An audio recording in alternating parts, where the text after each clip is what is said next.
This game said a lot about the New York Knicks, and Leon Rose is the president of it, because what we have seen through these last few weeks with Jalen Brunson being the lone leader of this team is that the New York Knicks are excellent at signing contracts and bringing guys in for way below their actual value. And Dariel and I are here to break this down, plus talk about the game where they just finished smacking around the Brooklyn Nets for the third time this year. So what's up, guys? Welcome back to Knicks Digest. It's Chris and Dariel here.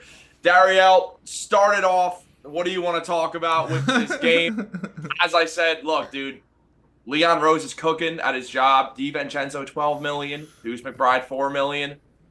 We got some good stuff going on in New York, but I know you have something to say, so let's jump into that. So, what's funny is that right before we started recording this, I told you I got my black Nike Air Force One energy on with my special hat. I'm not gonna say what type of hat, but anyway, all right, man. So I'm watching this game. Obviously, we got the play of Dante DiVincenzo. He's playing great. Jalen Brunson didn't really have a good game, but it's Jalen Brunson. We know he's the best player. We know he's going to bounce back. Josh Hart is doing his Josh Hart thing, right?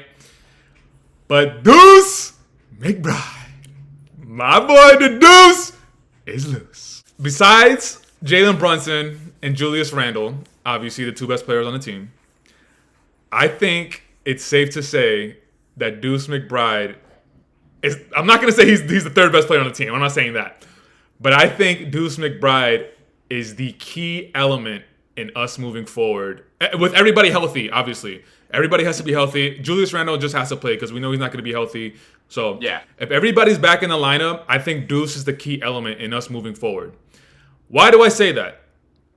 Tonight's game, the videos that we've been putting out ever since the season started, basically, the biggest question we had is who the hell is going to back up Jalen Brunson in the minutes where he goes to the bench? The last few games that I've seen Deuce, he's not timid anymore. He is playing with a confidence like I belong on the court. He's playing with a confidence like I'm gonna go at you. He's playing with the confidence of I belong on the floor going up against whoever is in front of me. We've seen that when he was on the floor against the Golden State Warriors playing, I think it was every minute of the game besides 1 minute and 29 seconds. We've seen that when he was on the floor against Sacramento when he had to go up against De'Aaron Fox. We've seen him, Portland last week, Portland is a pretty bad team, so whatever. But I always had the question of whenever Deuce is being the point guard when Brunson's on the bench, like Deuce is gonna be out there kind of going through the motions. He's he's playing not to make a mistake and he's trying his best.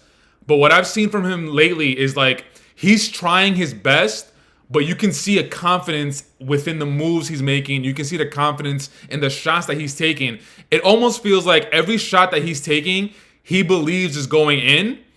And if I'm able to see that through the TV, the confidence that he has in himself, I think I'm starting to change my tune a lot on Deuce. I think my confidence in Deuce being that point guard when Brunson's on the bench, and it looks like we're going to be playing the Orlando Magic in the first round.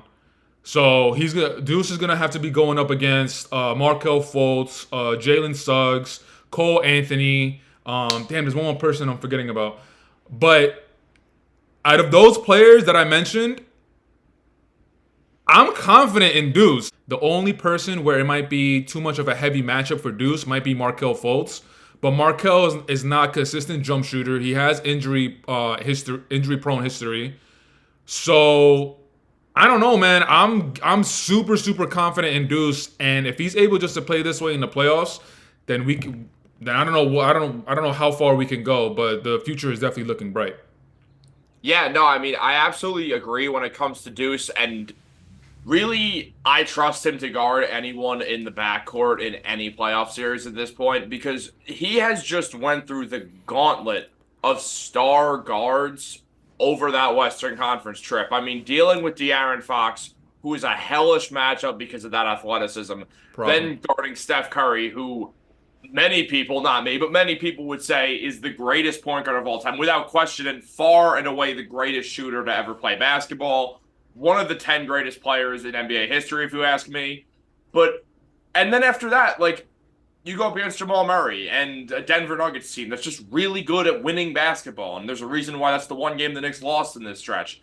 And that's not like Cam Thomas is any slouch. He leads the Nets in points per game, and Deuce had him in jail tonight. Like, absolutely.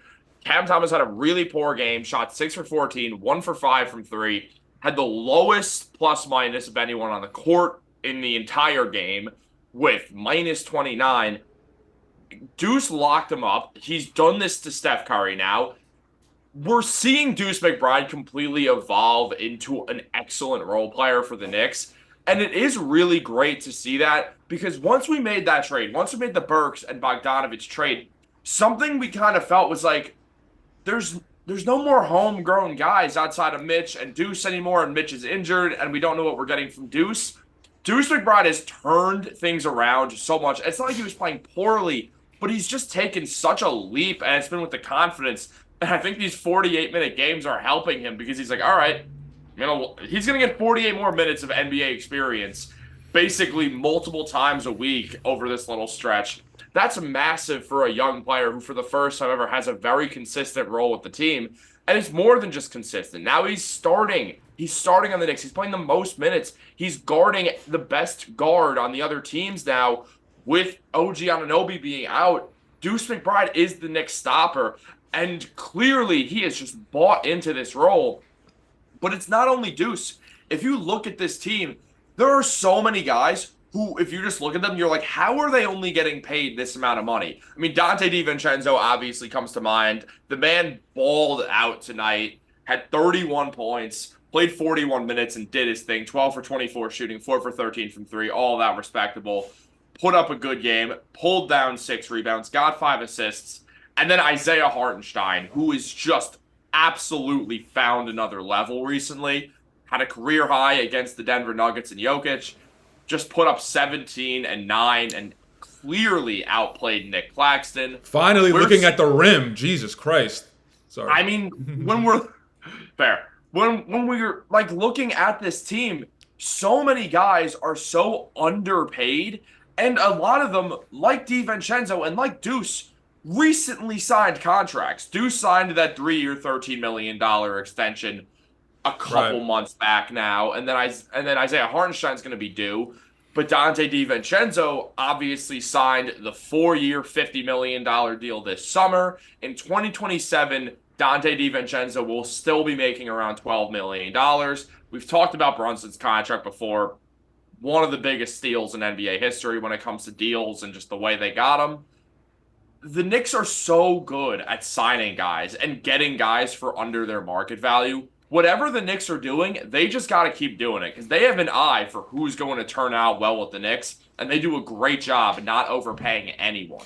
I want to give the stats for Deuce. So he had 26 points, 2 rebounds, 3 assists, shooting 9 of 16 from the field, which is 56%, 6 of 12 from 3, which is 50%. And the last thing that I want to say about Deuce is like, since I've been watching the NBA, whenever you have these players backing up pretty much an all-star or superstar type player, it's like they're always on the court and they're like, it's almost like the team is just trying to keep their head above water to just to keep the game going until that all-star player comes back, right? But I'm watching Deuce and I'm watching him. He's like, I don't feel like the team anymore is like just trying to keep their head above water with the minutes that Brunson's on the bench. I feel like when Deuce is on the floor, being the point guard, when Brunson's on the bench, I feel like the team is expecting for Deuce to make something happen. They have the confidence in him of like, okay, yeah, you're going to be the point guard, but if you could attack the man that's guarding you, attack him and create a play. And that's just what's really like catching me right now. Again, we'll see, because obviously in the playoffs, things change. The pace of play slows down. The intensity, physicality, defensive schemes, all that type of stuff ramps up. But this will be the first time that Deuce has kind of been that position. So it might be a little bit too much to ask of him, but I think he'll be able to do it. And against the Orlando Magic in the first round, I think he's more than capable of doing it. Now, anything beyond that, depending on who we play, we'll see what happens. Jericho Sims played 18 minutes, which was the most on the bench. Obviously, today was an important game. I'm pretty vocal about the fact that I don't love when guys play heavy minutes. But also, Deuce playing 48 minutes, I'm not really that bothered by. He's not going to play 48 minutes that often because he's mostly not going to be a starter when they're healthy. All right. Brunson only played 33, so that's fine. Josh Hart always plays a lot of minutes, and Hartenstein played 26. So it's not like the minutes were terrible by any means. But Jericho Sims getting the most minutes off the bench. I know that Jericho Sims is your favorite player on the planet. You just love watching Jericho Sims play. Hold on, never said that. Never said that. I just like his potential. But go ahead. I'm more making a joke how you're like, why does No, because the comments are gonna go crazy, but that's why. But yes, I think something we've learned with the Knicks bench, at least when it comes to playoffs, is that when they're fully healthy, we are certainly going to see Mitchell Robinson, Josh Hart, and Deuce McBride getting playoff minutes off the bench. Mitch has already said he's going to come off the bench. Right. Tibbs alluded to it the other day. Obviously, if they're all healthy, Josh Hart will probably be the team's sixth man, I guess, but also maybe just Mitch and Hartenstein will play very similar minutes. Who knows? We're also going to see Deuce, but in lower increments, obviously. Right. The question is, who gets that final spot? It's not going to be a ton of minutes, but with Sims playing 11 more minutes than Precious Achiuwa tonight, that kind of maybe hurts the confidence that I had a week ago of thinking that Precious would certainly be in that playoff rotation. And I wonder, do you think they'll even go 9 deep in the playoffs? We could see the Knicks potentially just roll out a rotation of Brunson, Devo, Anunoby, Julius, Hartenstein, Mitch, Hart, Deuce, and then call it and say, look, we have 8 guys that we know can all be starters on this team. So you're saying even Bogey and Alec Burks are not even going to make that rotation? At this point, I don't know. Like, when we look at the way they're getting minutes, like Alec Burks got 15 tonight, and he didn't really perform well, though he has kind of bounced back prior. His last few games have been decent. Right, yeah. And then if you look at Bogey, like, he played 7 minutes tonight. And when you think about the New York Knicks and how many guys they're missing, it's hard to be confident in a guy getting 7 minutes in a game and then also picturing them playing in the playoffs when there's 3 guys that are going to have to be added to the rotation very soon. Yeah, I mean, no, you bring up a really good point. I mean, first and foremost, as far as Burks and Bogey, like, if they made that trade and they're not even going to have rotational minutes in the playoffs, then what the hell was the point of the trade? But Bogey, he has playoff experience. He is a good or a little bit better than average 3-point shooter. So that's where I'm like, you can use him. You bet. Like, I don't think Coach Tibbs should keep him on the bench at all. Alec Burks, in my opinion, I think he should be out of the rotation. I'm not a big fan of his. But Bogey, I'm definitely like, we need to have him a part of the rotation. But if you're going to add Bogey to the list of Mitchell Robinson, who's going to be coming off the bench, Josh Hart, Deuce, and maybe even Precious, yeah, I mean, and they're Jericho Sims, like, there's going to be like 1 or 2 guys that's going to miss it. And yeah, I'm not sure, man. I'm really not sure. Basically a 0 chance Tibbs would run anything more than a 9-man in the playoffs, just based on what we've seen this season. The heavy minutes the guys have played who have been healthy, instead of giving two-way guys more minutes like Jacob Toppin, like Daquan Jeffries, like Diakite, like Shake Milton, who's on a regular contract and has touched the Knicks or touched the floor once with the Knicks. Like, I think what we're most likely going to see is some guys get completely axed from the rotation. It's so hard to predict who is going to stay in it, because I think we know who 8 guys in the rotation are going to be. It's picking one name out of Alec Burks, Precious Achiuwa, Bogdanovich, Sims. Like, is that 4 you just mentioned? That's 4 guys, and only one of them is realistically going to get any minutes in the playoffs. Mind you, this is going to be like 10 minutes per game at most. So yeah, I would agree with you. 9 would be the max. Do you think Tibbs might push it to 10? I don't think so, but do you think there's a chance? Not at all? No, absolutely not. Okay, so it's Burks, Precious, Sims, and Bogey? Yeah. Okay, so out of those 4, I think me and you on the same page. I think the 2 finalists would be Bogey and Precious. Agreed. Okay, so now out of Bogey and Precious,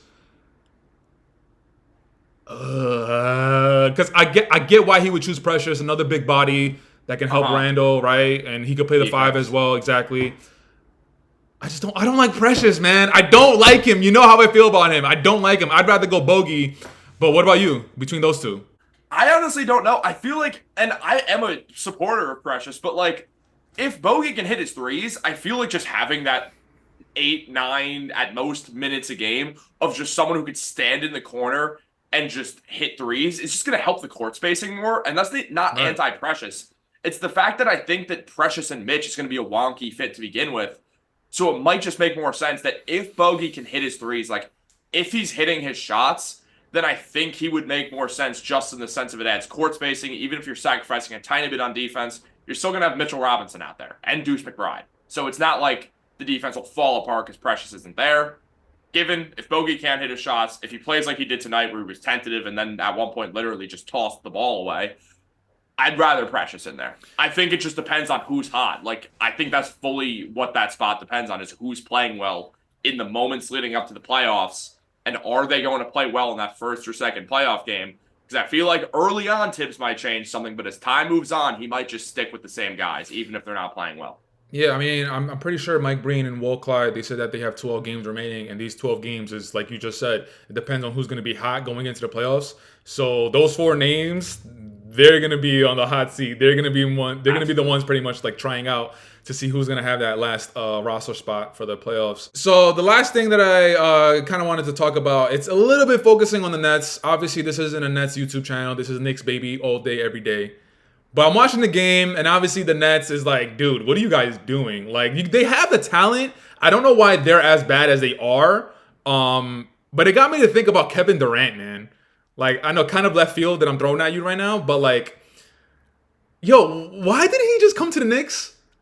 Like, him and Kyrie coming to New York but wanted to play for Brooklyn, like, I don't understand that. I still don't understand that. And when they were a part of the Brooklyn Nets, like, yeah, the Barclays Center was filled because it was a playoff atmosphere. You had KD and Kyrie. But even around the town, people that love basketball, hoopers, we weren't talking about the Nets. We were talking about the Knicks. And I still don't really understand why Kevin Durant wanted to go from Golden State and come to Brooklyn. And he didn't even give New York a shot. And then now I'm watching how the Brooklyn Nets are playing, the roster, just Kevin Allen being the coach after Jacques Vaughn got fired. I'm like, this organization is not even like legitimate. Even after you had Kevin Durant, who's gonna go down as like a top 10, top 15 player of all time. I'm like, yo, I just don't get it. The Knicks went 17-65 the season before. It was the 17-65 season. It's the fact that the Nets actually had a playoff team and they were exciting at the time. And this is not proven. This is a theory that I've had since it happened. I think Kevin Durant tearing his Achilles against the Toronto Raptors in the 2019 NBA Finals is kind of what pushed him more towards the Nets because his entire family was, especially his dad, Wayne Pratt, who is a Knicks fan, was really pushing him to go to New York and said, if you want to go to New York, do it the right way. I think Kyrie wanted to go to the Nets. I think both of them agreed that they didn't really want the idea of being the saviors of the Knicks because of all the media that would have them succumb to. And we know, and I'm not trashing Kyrie Irving, I know he's a good person, but Kyrie's said he's had some hot takes in his life, if we want to put it that way. Right. Also Kevin Durant, obviously, again, good person and all that, but like he's definitely not someone who wants to have a camera shoved in his face 24/7. And I understand that when you're an NBA player and when you get to live this incredible life, you do kind of lose that right to really be like upset that there's a camera in your face, though you are allowed to. I think you're still allowed to complain about it. Right. I think you can't use it as reasoning to not go to the Knicks. I think more than anything, the Knicks had that horrific identity. Like now things are so different. Like the Knicks have this excellent, like, outwork you, hard hat, blue collar mentality that embodies New York City. It's reminding fans of the 90s and stuff like that. Right. In 2019, we were this joke of a franchise. Like, no one wanted to come here. That's right before we signed Randall, right? Yes. Right. That summer, we ended up signing the same day that Durant and Irving did what they did with DeAndre Jordan. Hilarious contract given to DeAndre Jordan, by the way, at the time. But we signed Julius Randle, Taj Gibson, Bobby Portis, Elfrid Payton, and Marcus Morris. That was our free agency. We signed 5 guys using the money that we created. Obviously, Sheesh. Marcus Morris had long-term effect on the Knicks because now OG's here, and that does come from really the Porzingis tree of trades, but the Marcus Morris tree. Taj Gibson for president, as we know, separately, obviously. And then if you look at Julius, it worked out. Who would have thought signing Julius Randle instead of Katie and Kyrie? Like that team, that franchise would be better off in the long run, but they are because the stuff that kind of goes back to how I started this video. It's Leon Rose is really, really good at his job, and I know he did not do that signing, but once he got here, he did change the identity of the team. He gave Julius a coach who really worked well and meshed with the way that Randall approaches the game. The first season Tibbs is here, Randall's an all-star. When Fizdale's there, Randall's averaging 16.8 points a game. When Mike Miller came in, Randall starts averaging, I believe, 20.1 points per game. It was an instant change the second Fizdale left because Fizdale had him as a point forward, which is not how Randall plays. He just happens to have good playmaking, and there's a difference. Tibbs came in, and Randall was perfect. Like, things got so much better instantly. I think it's just everything Leon has done has changed this Knicks organization, the view of it, and when you go back and look at the 2019 Knicks that Durant and Irving were staring down the barrel of, they weren't an enticing option outside of being in New York. Yeah, no, I mean, he said it too. Like at the time, the Knicks just weren't cool. They just weren't a respected organization. And he was right. No, he was. But it's just like, okay, then your next spot that you want to go to is Brooklyn? Like, really? Like, I don't think we'll ever fully get the real story. Like, if KD really wanted to come to the Knicks and then he just got manipulated by Kyrie. So very possible. Maybe until after retirement, maybe KD does like an all-exclusive interview or something. But that's it, guys. Thanks for tuning into this video. Leave it in the comments. Let us know what you guys thought about the Knicks' effort against the Brooklyn Nets tonight. But until next time, you guys know the drill. You guys know the vibes. Taj Gibson for president, even though he's on the Detroit Pistons. Jalen Brunson for all the MVPs. And for Chris and I, we out, baby. Peace.